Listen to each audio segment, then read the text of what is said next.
Hello बच्चों। तो चलिए देखिए, आज हम लोग सीखेंगे समीकरण निकाय 6x+5 = 11। देखिए, इसमें हम लोग आज वज्र गुणन विधि सीखेंगे। ठीक है, क्या सीखेंगे? वज्र गुणन विधि। देख रहे हैं कि आपका वीडियो कैसा शूट हो रहा है ना? चलिए, लगभग ठीक है। देखिए, तो इसमें जो है हम लोग को आज सीखना है वज्र गुणन विधि। ठीक है, दो रैखिक समीकरणों का हल करने का जो है हम लोग 3 तरीका जानते हैं। भैया जी, यहाँ से पहले चेयर हटा दो। ठीक है, कितने तरीका होते हैं? 3 तरीका होते हैं बाबू। 3 तरीका में कौन कौन से तरीका है? सबसे पहला हमारा प्रतिस्थापन विधि होता है। ठीक है, सब्स्टिट्यूशन मेथड, है ना? प्रतिस्थापन विधि, सब्स्टिट्यूशन मेथड। दूसरा हमारा एलिमिनेशन मेथड। ठीक है, और तीसरा हमारा है वज्र गुणन विधि, क्रॉस मल्टीप्लिकेशन मेथड। ठीक है, क्रॉस मल्टीप्लिकेशन मेथड। तो सब्स्टिट्यूशन और एलिमिनेशन ये दोनों हमने सीख चुका है। अगर आप नहीं देखे हैं तो आप मेरा प्लेलिस्ट में जाकर के देख लीजिएगा। ठीक है, या फिर कमेंट कीजिएगा, उसका लिंक आपको कमेंट बॉक्स में भी दे देंगे हम। ठीक है ना? तो आज हम लोग सीखेंगे क्रॉस मल्टीप्लिकेशन मेथड। ठीक है, वज्र गुणन विधि से कैसे हल करते हैं। और ये एक क्वेश्चन आपको पक्का एग्जाम में आएगा। ठीक है, ऐसे एक क्वेश्चन पक्का आता है एग्जाम में। हाँ, तो अगर सीख लिया नंबर पक्का है कि नहीं? तो क्रॉस मल्टीप्लिकेशन मेथड वज्र गुणन विधि से हम कैसे हल करते हैं, एकदम आसान भाषा में, एकदम सरल शब्दों में आपको सिखाएंगे। ठीक है, चलिए आपको सिखाते हैं। पहले इसका डस्टर कहाँ गया भाई? तो देखिए, ये हमारा डस्टर नहीं है, इसको कहते हैं पोछा, है ना? तो ये हमारा पोछा है, पोछा। चलिए देखिए,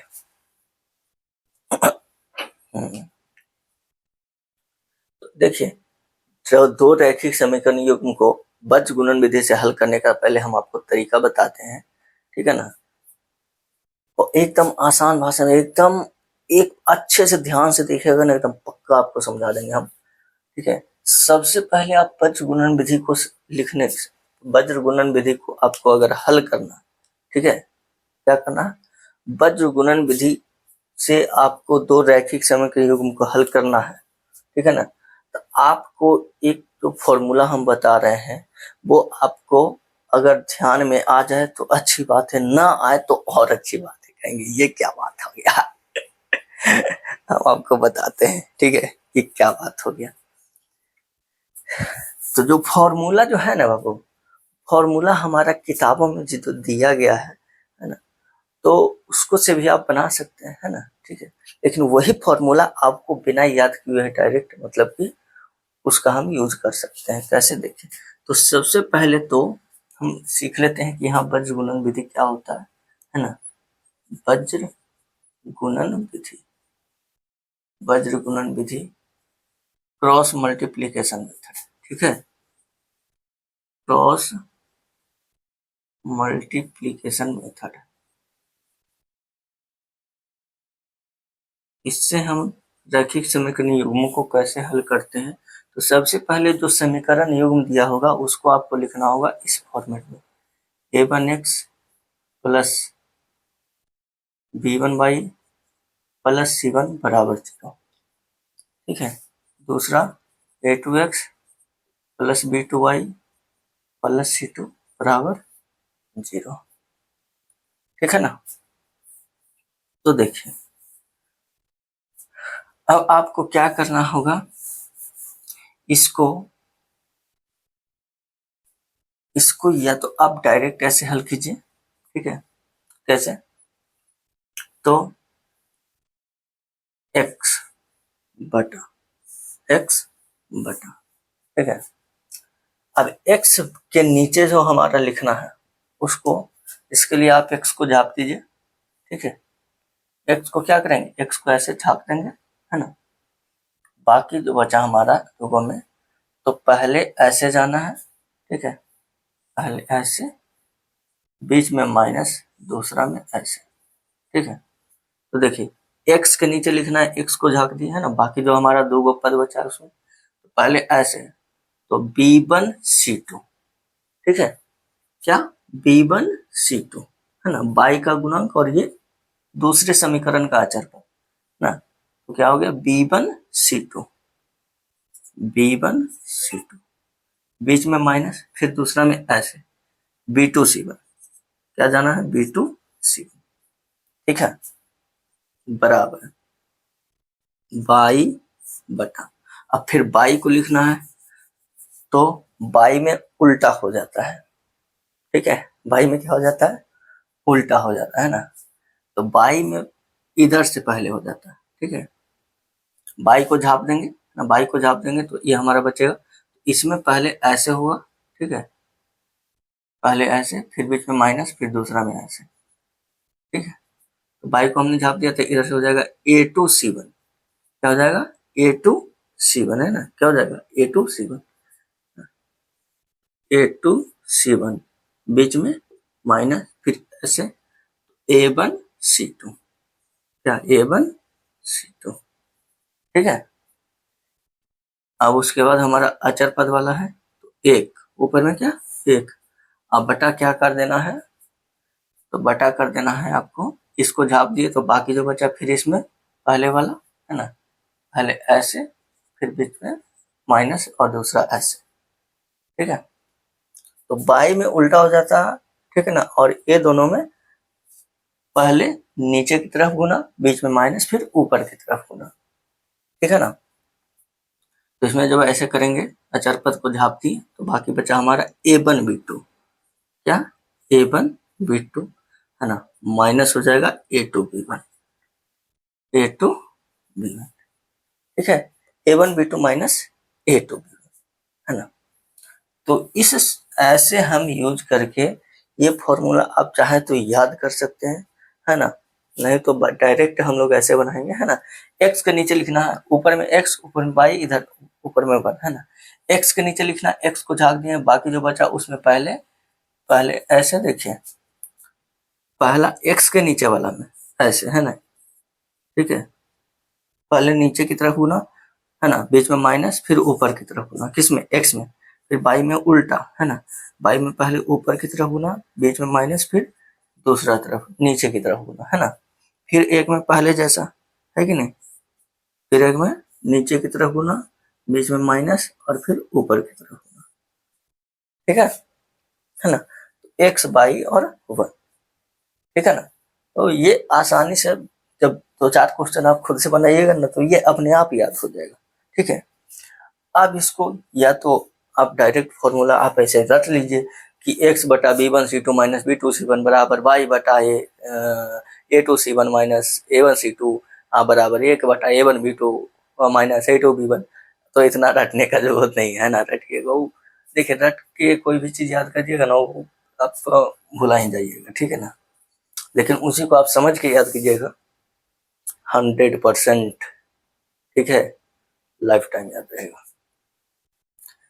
तो देखिए अब एक आपको जो मतलब कि आप लोगों की जो बुक में दिया होगा आपको समझाने के लिए ऐसे दे देगा, ठीक है, कि भैया पहले देखिए ये आपका इतना से बन गया, ये आपका क्रॉस मल्टीप्लिकेशन मेथड से इतना बनाने के लिए हो गया, है ना, अब इसी को आपको बुक में समझाने के लिए, आपको बताने के लिए, याद रखने के लिए ऐसे देगा कि भैया इसको लिखना है, तो इसको लिखना है ना, तो आप एक तरीका कीजिए, भैया ऐसे लिखिए, पहले B1B2, क्या लिखे B1B2, ठीक है, इधर इधर आपको लिखवाएगा C1C2, क्या लिखवाएगा C1C2, फिर इधर लिखवाएगा A1A2, क्या लिखवाएगा A1A2, और फिर इधर लिखवाएगा क्या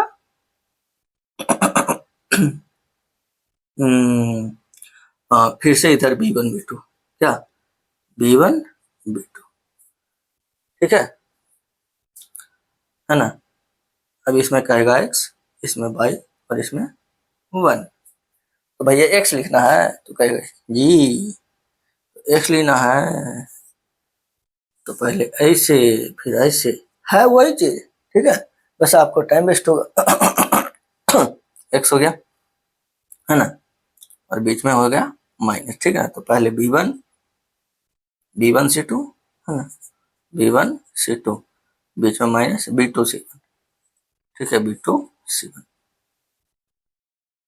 फिर बाई, फिर एरा में होता है कि भाई ऐसे हो जाता है ना, C1A2 यानी कि A2C1, है ना, A2C1 माइनस C2A1, C2A1 यानी A1C2, ठीक है ना, A1C2, ठीक है, चाहे ऐसे याद रखेगा तो उससे भी कोई दिक्कत नहीं है, ठीक है ना, क्या C1A2 माइनस C2A1, ठीक है, C2A1 बराबर, इधर से हो जाएगा हमारा 1/A1B2 A1B2 माइनस A2B1, है ना,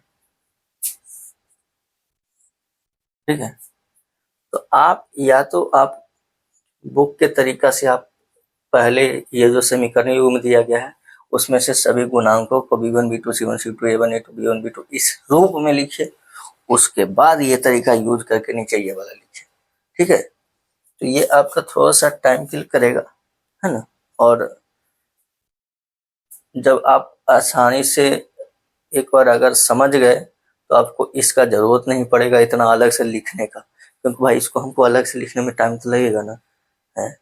अब वैसे हम इसको बिना लिखे हुए और डायरेक्ट समीकरण से हम इतना लिख सकते हैं, है ना, लेकिन फिर भी बहुत सारे बच्चे ऐसे होते हैं जिनको थोड़ा सा मतलब कि लगता है कि हमको ये तरीका नहीं, क्योंकि इसको करने में थोड़ा सा कंफ्यूज हो जाते हैं बहुत से बच्चे का। देखिए हर बच्चा एक तरह नहीं होता है, ठीक है, तो किन्हीं बच्चे का माइंड अगर स्लो काम करता है ना, तो उनके लिए आप ये तरीका आप यूज कर सकते हैं, है ना, अलग से आप लिख लीजिएगा B1 B2 C1 C2 A1 A2 और B1 B2, है ना। उसके बाद आपको करना है इस तरह से, ठीक है, हर तीनों में पहले नीचे की तरफ, ठीक है, तो पहला में x, तो x में B1 C2 है ना, उसके बाद B2 C1, ठीक है, फिर y में भी नीचे की तरफ C1 A2 minus C2 A1, फिर इसमें भी A1 B2 minus A2 B1, ठीक है ना। अब कहेंगे ये तो ऐसे कर दिया, इसको हल कैसे करेंगे, तो वो तो हम बना करके इसको बताएंगे, ठीक है ना। उसमें क्या करते हैं ना, जैसे इसके बाद x इन दोनों को एक बार बराबर करेंगे तो वहां से x का मान आएगा, फिर इन दोनों को बराबर करेंगे तो y का मान आएगा, ठीक है। तो आप चाहें तो इसको नोट कर सकते हैं, है ना, और उसके बाद ये जो क्वेश्चन है हमारा उसको हल करके दिखाते हैं, ठीक है। हो गया, मिटा दें, देखिए पोछा कहाँ गया, पोछा पोछा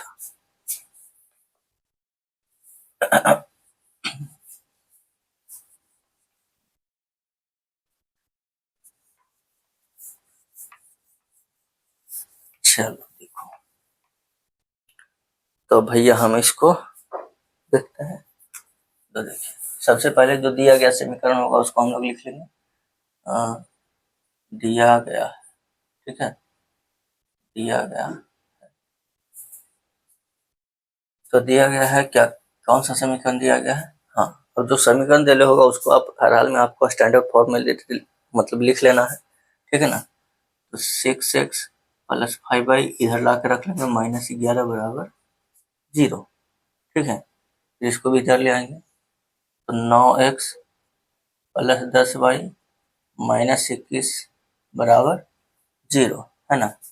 ये हमारा हो गया इक्वेशन 1 और ये हो गया हमारा इक्वेशन 2, है ना, समीकरण 1 और समीकरण 2, ठीक है।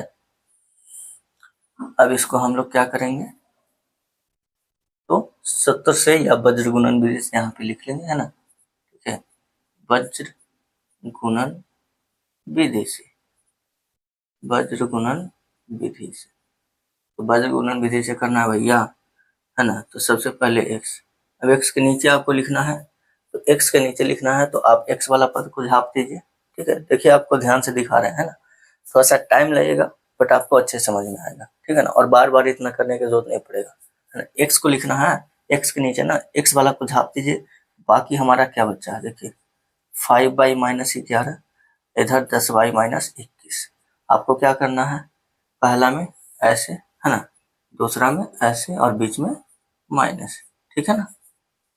तो 21 बचे है ना, 5 गुना -21 है ना, -21, ठीक है, माइनस, फिर इधर से 10 गुना -11, ठीक है।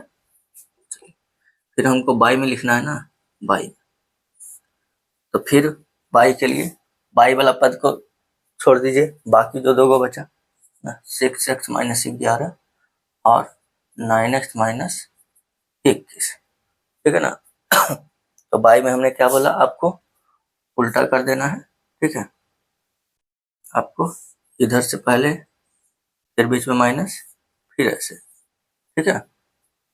इसमें पहले ऊपर की तरफ, तो 9 गुना -11 है ना, 9 गुना -11, फिर बीच में माइनस, फिर 6 गुना -21, 6 गुना -21, ठीक है। ये बाई में हो गया। फिर 1/1 में आपको फिर देखिए अचर पद, तो अचर पद को पहले झाप दीजिए, आपके पास क्या बचा, 6x + 5y है ना, और 9x + 10y, ठीक है। अब हर बार थोड़ी इतना करने का आपको जरूरत पड़ेगा, समझ जाइएगा तो नहीं करना होगा, है कि नहीं। तो फिर इसमें हम लोग क्या करेंगे, पहले ऐसे, ठीक है, फिर बीच में माइनस, फिर इस तरह से, तो 6 गुना 10 है ना, 6 इंटू 10, फिर बीच में माइनस, 9 इंटू 5 हो जाएगा ना, ठीक है। अब आपको इसको हल कर लेना है, ठीक है ना, तो हम हल करके भी बताते हैं। अब इसको मिटा देते हैं।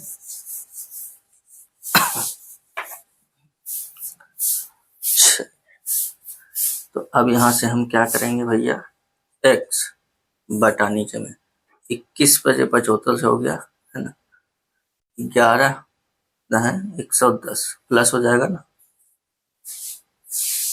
चलिए बराबर, बाई के नीचे हमारा क्या बच गया, देखिए 11 नंबर 99 है ना, माइनस माइनस प्लस 21 × 26 से, ठीक है, बराबर, ये हमारा क्या बचा, देखिए 10 × 60 माइनस 9 5 45, ठीक है।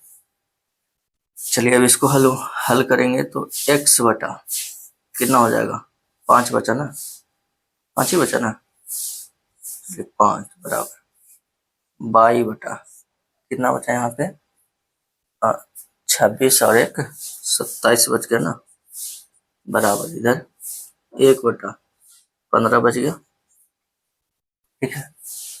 अब हम इसको एक बार इन दोनों को बराबर करेंगे और इन दोनों को बराबर करेंगे, ठीक है। तो यहाँ से x बटा 5 बराबर 1 बटा 15 है ना, एवं बाई बटा 27 बराबर 1 बटा 15, ठीक है।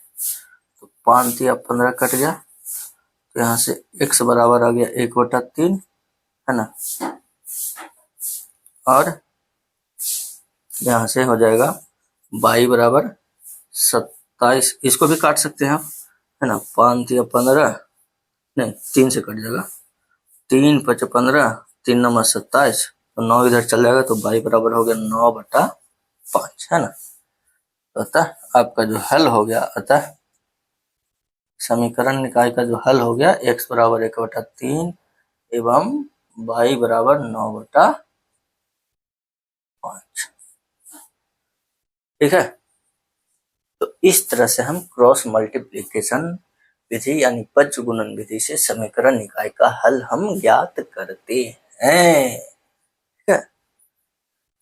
तो आपको समझाने में इतना टाइम लगा, आप खुद से बनाइएगा, है ना, कोई ज्यादा टाइम नहीं लगेगा। देखिए अभी जस्ट हम इस दूसरा क्वेश्चन बताते हैं, आपको कोई टाइम नहीं लगेगा, लेकिन इसमें भी टाइम नहीं लगेगा, मेन तो आपको जो समझना था कॉन्सेप्ट उसमें टाइम लगेगा, ठीक है। चलिए तो नोट कर लीजिए, सेकंड क्वेश्चन हम आपको बताते हैं। चलिए देखिए, तो ये भी क्वेश्चन हमने ले लिया, दूसरा क्वेश्चन है ना।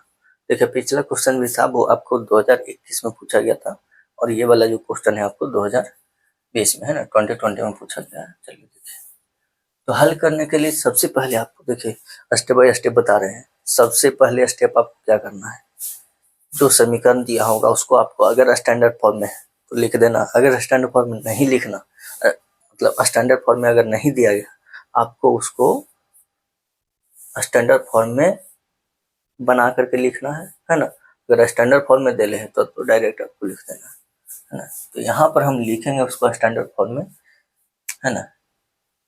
दिया गया है, दिया गया है, ठीक है, या दिया है लिखेंगे गिवन, ठीक है। Given equation 2x plus 5y, standard form कहने का मतलब कि अचर पद हम इधर ले आएंगे, ठीक है ना। और राइट साइड हमारा क्या करना है, राइट साइड 0 रखना है। तो इधर -1 हो जाएगा बराबर 0, और इधर 2x प्लस 3y माइनस 3 बराबर 0, ठीक है। ये हो गया हमारा इक्वेशन 1, है ना, और इक्वेशन 2, ठीक है। यही है स्टैंडर्ड फॉर्म। स्टैंडर्ड फॉर्म कहने का मतलब क्या हुआ कि दोनों को हम, जो भी अचर वाला पद रहेगा उसको हमको राइट साइड नहीं रखना है। अगर राइट साइड देले है तो हम लेफ्ट साइड ला करके रखें, है ना। अगर इस रूप में देले है तो डायरेक्ट लिख देंगे, अगर इस रूप में नहीं देले है तब भी हम इस रूप में इसको बना करके लिखें, है ना। जैसे यहाँ हमको देले था अचर पद इधर, लेकिन इसको हम इधर करके लिखें, है ना। राइट साइड हमको क्या रखना है, 0, दाहिना पक्ष में 0, ठीक है। चलिए उसके बाद आपको नीचे क्या कर देना है, अब हम लोग यहाँ पे लिख लेंगे वज्र गुणन विधि से, ठीक है, वज्र गुणन विधि से, वज्र गुणन विधि से। देखिए x बटा, आपको लोग को एक और बात कहना चाहेंगे, वो बात कहेंगे, है ना। क्या कहना चाह रहे हैं ना कि जैसे देखिए हमने जैसे एक आज हम वज्र गुणन विधि सिखा रहे हैं ना, तो इसमें मान लिया 2 क्वेश्चन या 3 क्वेश्चन हम बताते हैं, किसी में 5 या 6 क्वेश्चन भी बता देते हैं, ठीक है। अगर फिर भी केकरो नहीं समझ में आया बउआ, ठीक है, तो डंडा से पिटाई लगेगा। देखिए समझ में आ गया तब तो बहुत अच्छी बात है ना, और समझ में आना ही चाहिए। ध्यान से देख लीजिएगा, जरूर समझ में आएगा, ठीक है ना। एक बार ना समझ में आए दोबारा देख लीजिए। लेकिन फिर भी अगर किसी को भी और दिक्कत हो कि नहीं हमको और समझना है ना, कुछ और क्वेश्चन है, आप एक बार कमेंट कीजिएगा, आपको और क्वेश्चन, अलग क्वेश्चन लेकर के आपको बता देंगे वो टॉपिक को, है ना। जैसे वज्र, मान लिया आज हम 3 क्वेश्चन बताए, ठीक है, हमको ये 3 क्वेश्चन से मान लिया अगर नहीं समझ में आया, और 2-3 क्वेश्चन अलग से लेकर के एक और वीडियो बना देंगे, ठीक है, तब तो समझ में आएगा, नहीं कैसे आएगा, भेजा में घुसेगा। चलिए तो x में हमको क्या करना है, x के नीचे लिखना है, तो हम x को झाँक दिए, है ना। अब x को जब हम छाटेंगे तो बचेगा हमारा, तो सबसे पहले में क्या, ध्यान से देख लो, x में नीचे पहले, फिर बीच में माइनस और ऊपर दूसरा, ठीक है। y में पहले ऊपर कर देना है ना, बीच में माइनस कर देना है, और नीचे में दूसरा कर देना, ठीक है। फिर एक में नीचे पहले कर देना, बीच में माइनस, फिर ऊपर कर देना, ठीक है। तो देखिए एक्स में करेंगे तो इधर हो गया 5, है ना, इंटू -3, ठीक है, फिर बीच में माइनस, फिर इधर, तो 3 इंटू -1 हो गया बराबर बाई बटा क्या हो जाएगा, देखो एक सेकेंड,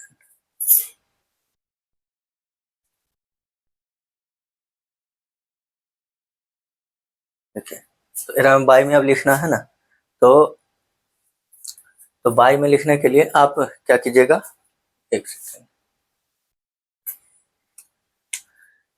पहले बाई वाला में क्या करना है, पहले ऐसे, है ना, और फिर ऐसे, ठीक है। तो देखिए 2 गुना -1, ठीक है, बीच में माइनस हो जाएगा, 2 गुना -3, है ना, बराबर 1 बटा, अचर वाला में क्या करना है, पहले नीचे की तरफ, है ना, अचर को झाँक दीजिए, x और y में 2 गुना 3, है, 2 इंटू 3 माइनस 2 इंटू 5 हो जाएगा, ठीक है ना। यस सर, x बटा 5 या 15 प्लस 3 एकम 3, ठीक है, इधर y बटा 2 एकम 2 प्लस 2 तिया 6 बराबर 1 बटा 2 तिया 6, 2 पंजे 10। x बटा हो जाएगा कितना, 12 3 15, है ना। y बटा 4 हो जाएगा, तो इधर 1 बटा -4 हो गया। फ्रॉम हेयर, यहां से, है ना। तो यहाँ से हो गया x बटा -12 बराबर 1 बटा -4, है ना। एवं y बटा 4 बराबर 1 बटा -4। आपका यहाँ से minus plus minus minus cut गया, 4 तिया 12 कट गया, यानी कि x बराबर आ गया, इधर आएगा तो 3, है ना। 4 से 4 कटेगा तो हो जाएगा आपका -1, है ना। y बराबर -1, x बराबर 3 एवं y बराबर -1 आपका हो गया हल, है ना। देख रहे हैं कितना आसान क्वेश्चन है कि नहीं है ना।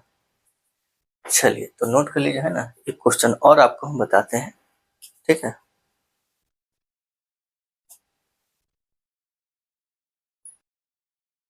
देखो एक और क्वेश्चन हमने ले लिया, और ये वही क्वेश्चन में है, देखो हमने आपको बताया था, ये जो क्वेश्चन है 8x + 5y = 9, 3x + 2y = 4, है ना। ये जो रैखिक समीकरण युग्म है, तो इस युग्म को हमने तीनों विधि से हल करने के लिए सीखेंगे, है कि नहीं। हमने इसको पहले प्रतिस्थापन विधि से भी हल किया है, और विलोपन विधि से, एलिमिनेशन मेथड से भी हल किया है ना। और आज हम लोग इसको बजगुणन विधि से भी हल करेंगे। तो हमने पहले ही बोल दिया था, है ना। प्रतिस्थापन विधि बता रहे थे उस समय कि ये जो समीकरण है, ये जो हमारा रैखिक समीकरण युग्म है, इसको हम तीनों मेथड से हल करेंगे, ठीक है। प्रतिस्थापन, विलोपन और बजगुणन विधि, ठीक है। Substitution, elimination and cross multiplication. चलिए तो इसको हम लोग आज बजगुणन विधि से भी हल करते हैं। तो देखिए अब हम लोग यहाँ पे क्या करेंगे, तो सबसे पहले जो दिया गया समीकरण लिखेंगे, है ना। दिया है कि क्या है, दिया 8x + 5y बराबर 9 नहीं लिखना है, क्या करना है, उसको हम स्टैंडर्ड फॉर्म में दाहिने तरफ क्या कर देना है, राइट साइड 0, है ना। तो अचर पद को इधर ले आएंगे तो -9 बराबर हो गया, ठीक है। फिर हमारा जो है 3x + 2y, उसमें भी अचर पद है, इधर ले आएंगे -4 बराबर 0, है ना। चलिए उसके बाद आपको क्या कर देना है, अब तो बताने की जरूरत नहीं है ना। तो वज्र गुणन विधि से, ठीक है, वज्र गुणन विधि से, है ना। तो वज्र गुणन विधि से जब हम लोग इसको बनाएंगे तो कितना हो जाएगा, x बटा, x का लिखना है, x के नीचे तो x को झाड़ के बाकी में, है ना, 5 × -4 हो जाएगा, है ना। B1C2 5 × -4, फिर -B2C1, तो 2 और C1 हो गया हमारा -9, ठीक है, बराबर y बटा, y को लिखना है तो y को झाप दीजिए, है ना। इसमें क्या कर देना, उल्टा A2C1 3 × -9 हो जाएगा, 3 × -9 माइनस A1C2 तो 8 × -4, ठीक है, बराबर 1 बटा 1। अब अचर पद में फिर वही, है ना। तो A1B2 यानी 8 × 2, है ना, 8 × 2, इधर से हो गया 3 × 5, ठीक है। देखिए नीचे हो गया हमारा 5 चौके 20, 2 9 18 बराबर y बटा 9 तिया 27 प्लस 8 चौके 32, इधर हो गया हमारा 8 दूना 16, 3 बचे 15। अब आ गया भैया हमारा x बटा 20 में से 18 घटेगा 2, है ना। इधर 27 और 5 हो गया 32, इधर हो गया हमारा 16 में से 15 घट गया 1, है ना। तो अब यहाँ से हो गया हमारा x बटा -2 बराबर 1 बटा 1 यानी 1, एवं y बटा 5 बराबर 1, है ना। यहाँ से हो गया x बराबर भैया -2 एवं y बराबर 5। कितने आसान है बताइए, है कि नहीं? तो अब बताइए कोई दिक्कत है? कितना आसान से समझा दिया, है ना? समझ में आ गया कि नहीं? ठीक है, ना समझ में आया आपको, अगर यहाँ पे दिक्कत लगे एकदम ऐसे डिजाइन बनाइए, है ना? या तो लिख करके डिजाइन बनाइए, ना तो लिखने में, देखिए लिख करके बनाइएगा तो आपको थोड़ा सा टाइम वेस्ट होगा, है ना?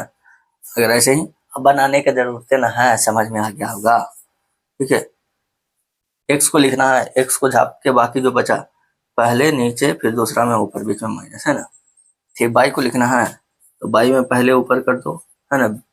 फिर बीच में माइनस कर दो, दूसरा नीचे कर दो। ठीक है, फिर अचर वाला पद लिखना है, एक में क्या कर देना है, तो एक में भी पहले नीचे फिर बीच में माइनस और फिर दूसरा ऊपर। ठीक है, बस हो गया काम खत्म, एक रे तो काम है।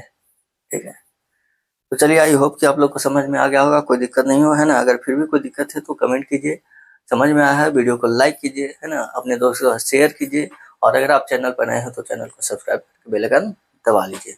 मिलते हैं हम लोग नेक्स्ट वीडियो में, तब तक के लिए मन लगा के पढ़ते रहिए। धन्यवाद, जय हिंद।